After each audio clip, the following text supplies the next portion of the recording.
Olá pessoal, bem-vindo ao nosso curso de eletricista industrial com ênfase em comandos elétricos e acionamentos elétricos, incluindo aí os famosos acionamentos estáticos promovidos aí por soft starters e inversores de frequência.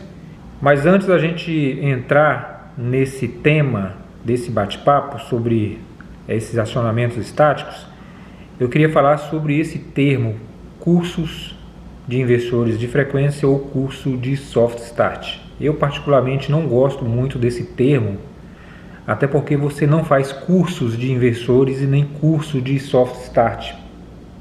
O que você faz é parametrizar com base no manual, tendo em vista que existem dezenas de marcas de inversores ou soft start e centenas, se não milhares de modelos em todo o mundo. Então, o que é um inversor de frequência?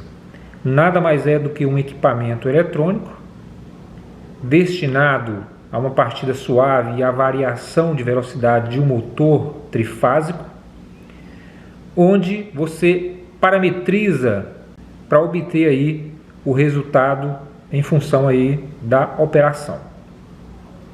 E para você parametrizar essas informações através do menu desses equipamentos, você precisa lançar mão do manual do fabricante, e nenhum fabricante tem uma metodologia igual a outra, portanto, obrigatoriamente você vai ter que recorrer ao manual. Então, na verdade, você não faz cursos de inversores. O que você faz é interpretar o manual para entrar no menu e parametrizar o cara conforme o seu projeto. Então, se você, por exemplo, pegar o manual de uma soft start da Siemens, você não vai conseguir parametrizar uma soft start da ABB ou vice-versa. E a interpretação do manual, ela parte pelo curso de comandos elétricos, porque a simbologia é universal. Se alguém estiver te vendendo um curso de inversor, você vai aprender apenas a parametrizar aquele inversor daquele fabricante daquela marca. Se você pegar um outro produto, você não vai conseguir parametrizar sem lançar mão do manual. O que existe são cursos de comandos e acionamentos, onde você aprende a interpretar os manuais que usam uma simbologia universal de comandos elétricos. Mas hoje eu queria falar sobre esses dois caras, a soft start e os inversores, quais são as aplicações, fazer um trade-off entre eles e falar sobre o princípio básico de funcionamento desses caras. Não é um curso, apenas vamos falar sobre o princípio de funcionamento dele, sobre algumas marcas e sobre alguns tabus e mitos sobre chaves de partidas estáticas. A gente vai falar mais sobre esse assunto e agora a gente fala um pouco aí sobre o princípio de funcionamento de um inversor de frequência. Vamos lá então, pessoal? Então, para a gente entender aí o princípio de funcionamento dos inversores de frequência de uma forma bem didática, vamos dividir toda essa engenharia em 3 estágios. Esse estágio aqui que a gente está mostrando na tela é onde chegam as fases vindas da rede elétrica e são convertidas em um sinal de corrente contínua. Essa conversão ela é realizada por uma ponte retificadora de onda completa, onde são necessários aí 6 diodos para retificar esta onda, sendo 2 por fase, conforme a gente está vendo aí nessa imagem. Já no segundo estágio, após passar pela ponte retificadora, a tensão de 50 ou 60 Hz da rede ela passa a ser contínua, porém aí com ripples, indesejáveis. Ripples são ondulações, são, digamos assim, uma ondulação não desejável, e é por isso que logo adiante a gente tem aí um filtro composto aí por capacitores e indutores que são responsáveis aí por filtrar esses sinais de corrente e tensão pulsante, digamos assim, Então, após ser tratado aí por esses filtros, o sinal pulsante ele se torna contínuo. E finalmente aqui no terceiro estágio do inversor de frequência a gente tem a parte de potência que é composta por semicondutores, normalmente GTOs, IEGTs, SCRs ou na maioria das vezes o famoso IGBT, ou os famosos IGBTs, que são capazes aí de chavear a tensão contínua, ligando e desligando a alimentação do motor elétrico em cada uma das fases várias vezes por segundo, fazendo aí com que o sinal de corrente contínua seja novamente convertido em um sinal de corrente alternada, porém dessa vez com a possibilidade de controle da frequência de saída.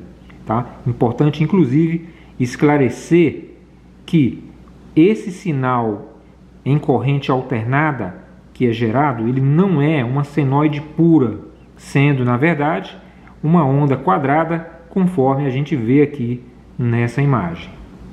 E aí, para que essa onda quadrada ela seja transformada em uma onda senoidal, é preciso alterar a sua largura de pulso através da modulação por largura de pulso, aí mais conhecida como PWM. Lembrando que ao alterar o valor da frequência, essa engenharia toda aí também influencia diretamente no valor médio da tensão de saída, que após permear as bobinas do motor trifásico praticamente se torna aí uma sinoide perfeita. Inclusive, pessoal, a gente não deve utilizar em hipótese alguma aí a saída ou o sinal gerado aí por um inversor de frequência para alimentar nenhum outro tipo de equipamento, por exemplo, eletrodomésticos, como geladeiras, micro-ondas, TVs, enfim, você não deve utilizar inversores de frequência para alimentar esses caras, porque fatalmente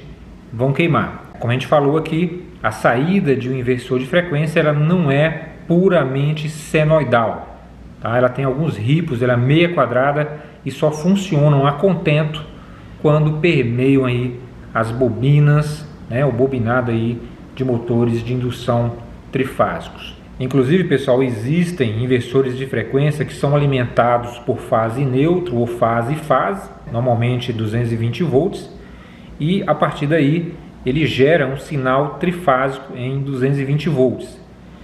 É uma solução muito interessante aí para a zona rural, onde você precisa rodar motores trifásicos a partir de uma rede bifásica ou monofásica.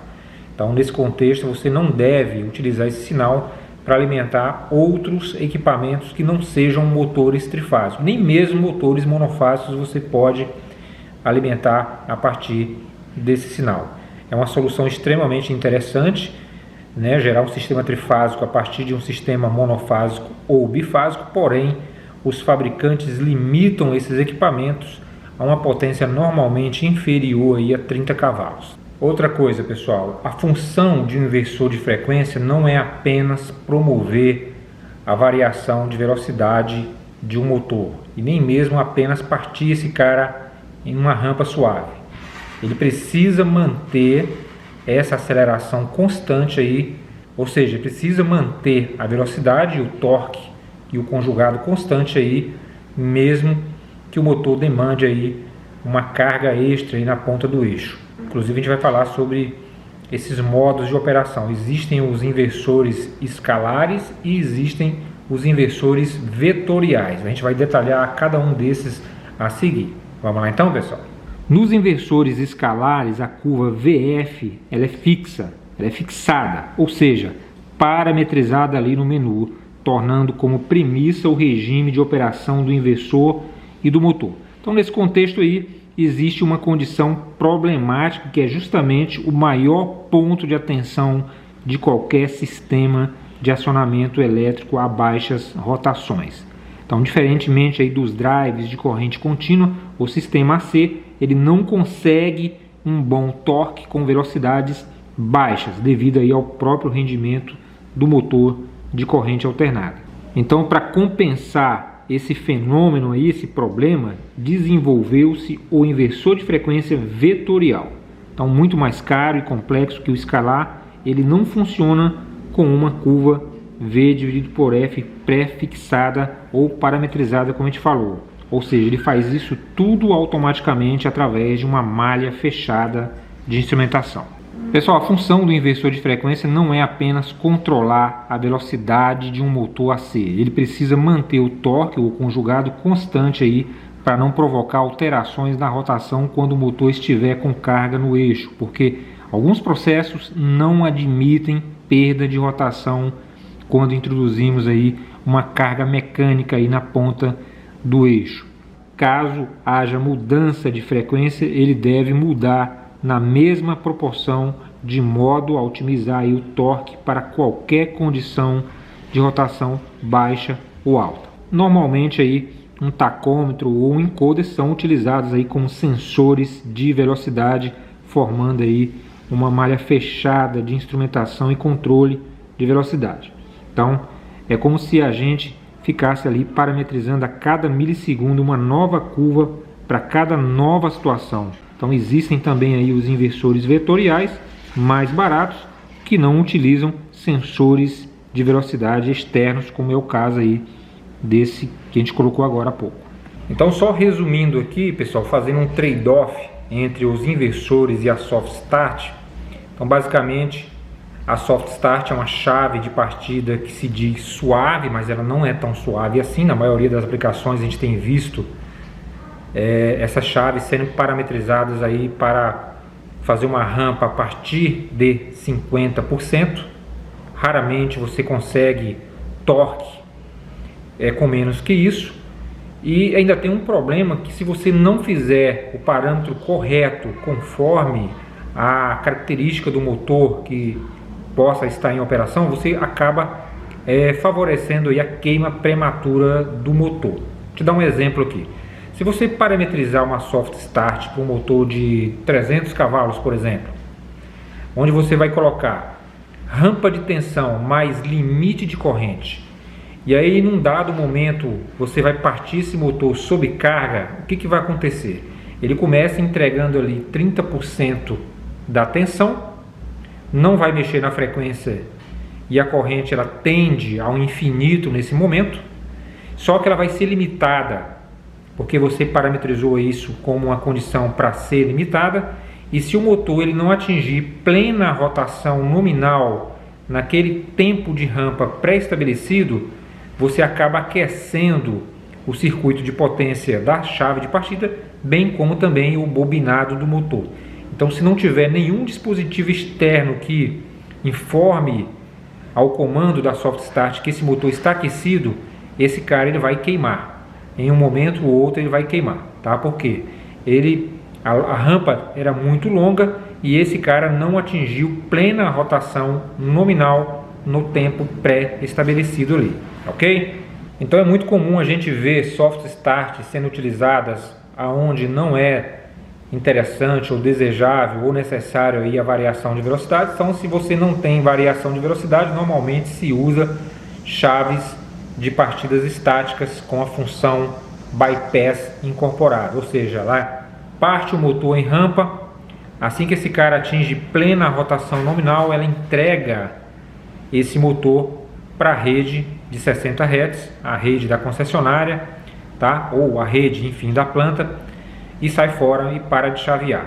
Já o inversor de frequência, ele consegue partir esse cara em rampa, só que ele não sai do circuito, ele fica chaveando. Se um cara for, por exemplo, com o IGBT fica chaveando permanentemente. Isso pode gerar algum tipo de ruídos, porém também não é um grande problema na atualidade, tendo em vista que nos tempos modernos já existem inversores com filtros incorporados aí de harmônicos. Então ele mitiga bastante esses efeitos indesejáveis. Então isso era coisa do passado. Hoje você já tem inversores de frequência que podem ficar permanentemente chaveando sem gerar grandes ruídos ou prejuízos ou aumentos na conta de energia elétrica. Pessoal, e fazendo aí um trade-off entre esses dois caras, né, o inversor de frequência e a soft start, no passado realmente os inversores eram caras bem mais caros do que as chaves de partidas, mas hoje os preços estão equivalentes, tá? Já são bastante parecidos, com exceção aí dos inversores vetoriais que utilizam malhas externas de instrumentação. Então eu acho particularmente que existe grandes oportunidades de você colocar inversores de frequência para obter partidas mais suaves, em detrimento aí das chaves de partidas estáticas, soft start, que começam a partir de 30, ou seja, não é uma partida tão suave assim. E com relação harmônicos, isso aí é coisa do passado. Hoje em dia já existem chaves modernas que não geram harmônicos. Então, com isso, pessoal, a gente chega ao final desse conteúdo. Por isso, não se preocupem em relação a dominar uma soft start ou um inversor de frequência. O que você precisa fazer é dominar comandos elétricos, dominar a simbologia universal para poder interpretar esses manuais. E aí eu vou deixar algum material aqui com vocês, tá? Alguma teoria sobre inversores e soft start, bem como alguns manuais também. Então, com isso a gente finaliza esse curso de eletricista industrial, e esse aqui era o último componente do curso. E em breve a gente volta com outros cursos aí para vocês. A gente está lançando aí o curso de eletricista predial com ênfase em domótica ou segurança eletrônica. Inclusive, já mostrando para vocês aqui o que a gente... O nosso laboratório está aqui. A gente está no meio de um canteiro de obra, tá? Está aqui no meio de um canteiro de obra, que é o estúdio do canal. E tá aqui, ó. Isso aqui é domótica, tá? Isso aqui é domótica. Nós vamos aprender a instalar câmeras. Ali em cima a gente está vendo ali um circuito de iluminação colocado ali num perfilado, uma eletrocária ali. E a gente vai mostrar para vocês nesse curso tudo sobre a instalação de cercas elétricas, automatizadores de portões, câmeras de segurança, interruptores inteligentes, tomadas, onde você pode acionar esses caras de qualquer lugar do mundo, tá? Inclusive pela aplicação de voz Alexa, né? Ou seja, por comando de voz. E a gente vai fazer tudo isso no nosso curso de eletricista predial com ênfase em domótica. Então é isso, pessoal. Com isso a gente finaliza aí o nosso treinamento, o nosso curso de comandos elétricos, e até o próximo curso. Falou, pessoal!